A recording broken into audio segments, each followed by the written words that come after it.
Hello மக்களே, என்னங்க நடக்குது இங்க?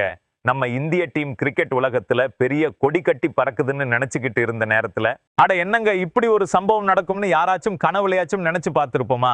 ஐசிசி, அதாவது இன்டர்நேஷனல் கிரிக்கெட் கவுன்சில் நடத்துற உலக டெஸ்ட் சாம்பியன்ஷிப், அதாவது WTC பைனலுக்கு போவோம்னு ஆசையா காத்துக்கிட்டு இருக்கிறப்போ, நடுவுல இப்படி ஒரு குண்டை தூக்கி போட்டா என்ன பண்றது? அந்த தரமான சம்பவம் என்ன தெரியுமா? வெயிட் பண்ணுங்க, சொல்றேன். அவசரப்படாதீங்க மக்களே, விஷயம் ரொம்ப சீரியஸ். ஆனா பாக்குறப்போ சிரிப்பா தான் வருது. நம்ம இந்திய டீம் பவுலர்கள் பிராக்டிஸ் மேட்ச்லயே இப்படி சொதப்புவாங்கன்னு யாராச்சும் நினைச்சிருப்போமா சொல்லுங்க? ஆமா நண்பர்களே, நம்ம இந்திய டீம் பிராக்டிஸ் மேட்ச் ஆட களத்துல இறங்குனாங்க. எதிர்த்து விளையாடுறது யாருன்னு பார்த்தா இலங்கை நாட்டோட பி டீம். நல்லா கேட்டுக்கோங்க, மெயின் ஏ டீம் கிடையாது மக்களே, இலங்கை பி டீம். அதாவது அவங்களோட 2ஆம் கட்ட வீரர்கள். அவங்களுக்கு முன்னாடி நம்ம பவுலர்கள் விக்கெட் எடுக்க முடியாம தட்டு தடுமாறி அப்படியே தண்ணி குடிச்சுக்கிட்டு இருக்காங்கன்னா பாத்துக்கோங்களேன். முதல் நாளே இப்படி ஒரு அடியை வாங்கிட்டு நிக்கிறோம்னா நாம எப்படிங்க WTC கனவை பத்தி யோசிக்க முடியும்? இலங்கை பி டீம் காரனுங்க நம்ம பவுலிங்கை வச்சு செஞ்சுட்டாங்க மக்களே. 5 பிளேயர்கள் சேர்ந்து நம்ம இந்திய டீமை பயங்கரமா அவமானப்பட வச்சுட்டாங்கன்னு தான் சொல்லணும். களத்துல என்ன நடந்துச்சுன்னு கொஞ்சம் விரிவா பார்ப்போம் மக்களே. இலங்கை பி டீமோட தொடக்க ஆட்டக்காரர்களா உள்ள வந்தவங்க வேற யாரும் இல்ல, நிஷாந்த் பெர்னாண்டோ அப்புறம் ரவீந்திர ரசந்தா. 2 பேரும் உள்ள வந்தாங்க பாருங்க. ஐயோ, இது என்ன டெஸ்ட் போட்டியா இல்ல T20 போட்டியான்னு அவங்களுக்கே குழப்பம் வந்துருச்சு போல. நம்ம பவுலர்கள் வீசுற ஒவ்வொரு பந்தையும் அப்படி பொளந்து கட்டுனாங்க. 20 ஓவர் முடியறப்பவே ஸ்கோர் போர்டுல 110 ரன்களை விக்கெட் இழப்பே இல்லாம தூக்கி அடிச்சுட்டாங்க. ஒரு நாள் போட்டி மாதிரியும் T20 மாதிரியும் ஆட ஆரம்பிச்சுட்டாங்க மக்களே. டெஸ்ட் போட்டி பிராக்டிஸ் மேட்ச் ஆட வந்துட்டு அவங்க காட்டின அக்ரஷன் இருக்கே, அப்பாடா தாங்க முடியல.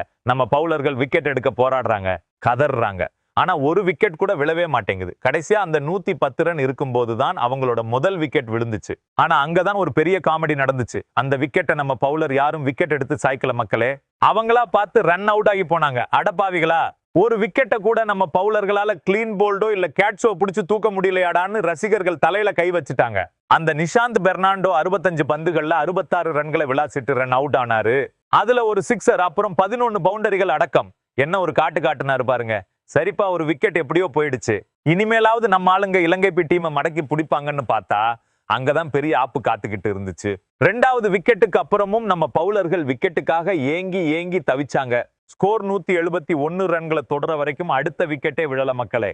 சூர் பண்டாரான்னு ஒரு பேட்ஸ்மேன் வந்து 35 ரன்கள் அடிச்சு நிதானமா ஆடிக்கிட்டு இருந்தாரு. அப்புறமா நம்ம ரவீந்திர ஜடேஜா வந்து ஒரு வழியா அவரை விக்கெட் எடுத்து வழி அனுப்பி வச்சாரு. ஆனா அதுக்குள்ள அவங்க பண்ண வேண்டிய சேதாரத்தை பண்ணி முடிச்சுட்டாங்க. 2 விக்கெட் இழப்புக்கு இலங்கை பி டீம் 200 ரன்களை தொட்டப்போ மைதானத்துல இருந்த எல்லாருக்கும் ஒரே அதிர்ச்சி.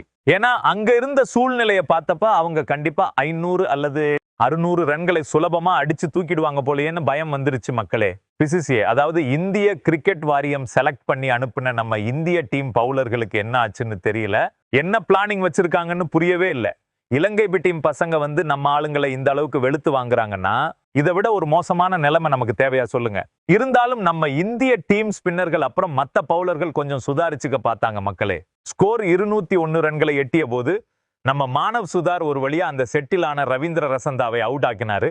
அந்த ரசந்தா அவுட் ஆகிறதுக்கு முன்னாடி 71 ரன்களை குவிச்சிட்டு தான் போனாரு பாருங்களேன்.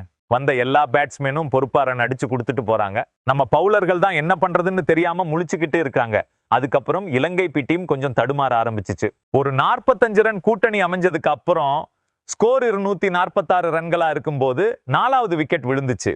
நம்ம கோர் பிரார் வீசின ஒரு தரமான பவுன்சர் பந்துல பவன் ரத்நாயகம் 39 ரன்கள் எடுத்திருந்தப்போ விக்கெட்டை பறி கொடுத்தாரு. அடுத்து ஒரு 4 ரன் சேர்றதுக்குள்ள, அதாவது 250 ரன்கள்ல 5வது விக்கெட்டும் காலி. இந்த முறை நம்ம குல்தீப் யாதவ் சூழல் பந்து வீச்சுல ஆஹான் விக்ரமசிங்க 31 ரன்கள் எடுத்திருந்தப்ப சிக்கினாரு. நீங்க இலங்கை பி டீமோட பேட்டிங் கார்டை எடுத்து பாத்தீங்கன்னா உங்களுக்கே புரியும் மக்களே. 66 run, 71 run, 35 run, 39 run, 31 run, இப்படி உள்ள வந்த ஒவ்வொரு பேட்ஸ்மேனும் நிதானமா ஆடி நல்ல ஒரு ஸ்டார்ட் கொடுத்துட்டு தான் போயிருக்காங்க. கடைசியா ஸ்கோர் 284 ரன்களை தொட்டப்போ அவங்களோட 6வது விக்கெட் விழுந்துச்சு. என்னதான் கீழே வரிசையில இருக்கிற பேட்ஸ்மேன்களை நாம அவுட் ஆக்கினாலும் ஆரம்பத்துல அப்படி ஒரு அடி வாங்கினது நியாயமே இல்லை நண்பர்களே. யோசிச்சு பாருங்க, இந்த தொடர்ல நம்ம ஜஸ்பிரீத் பும்ரா இல்ல, முகமது ஷமி இல்ல, அவங்கள நாம டீம்ல எடுக்கவே இல்லை. நம்ம கிட்ட இருக்கிற ஒரே ஒரு முதன்மை டெஸ்ட் பவுலர் முகமது சிராஜ் மட்டும்தான். ஆனா அவரும் இந்த மேட்ச்ல கொஞ்சம் ஃபார்ம் இல்லாம ரொம்பவே கஷ்டப்பட்ட மாதிரி தான் தெரிஞ்சாரு.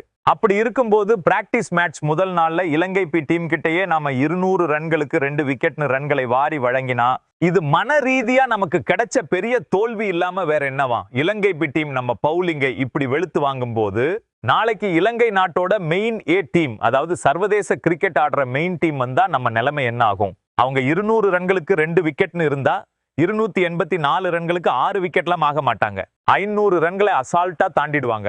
அப்புறம் நாம எப்படி உலக டெஸ்ட் சாம்பியன்ஷிப் ஃபைனலுக்கு போக முடியும்?